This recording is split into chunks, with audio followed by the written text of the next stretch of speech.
చేసే ప్రార్థనలో సత్యము నీతి ఉండాలండి. అందుకే ఆ యాకోబు భక్తుడు ఏం చెప్తున్నాడో తెలుసా అండి? నీతి మంతుని విజ్ఞాపన మనపూర్వకమైన బహుబలము కలది ఉండును అన్నాడు.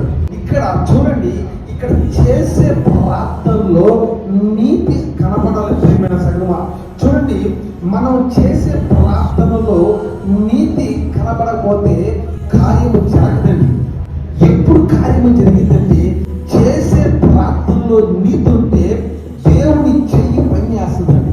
ఈరోజు చాలా మందిలో మనం చేసే ప్రార్థనలో ఎందుకు ఇంకా ఫలించట్లా, ఇంకా ఎందుకు దేవుని దగ్గర సహాయం రావట్లా, ఎందుకు దేవుని కార్యములు జరగట్లేదని ఈ రాత్రి మనం అనుకోవచ్చు. ప్రియమైన సంగమా, ఇక్కడ కారణము పరిశుద్ధాత్మ దేవుడు ఏం చెప్తున్నాడు తెలుసా? ఉన్న జీవితము దేవునికి ఇష్టపూర్వకంగా నడుచుకోవట్లా, అందుకే మనం చేసే ప్రార్థన వ్యర్థమైపోతుంది.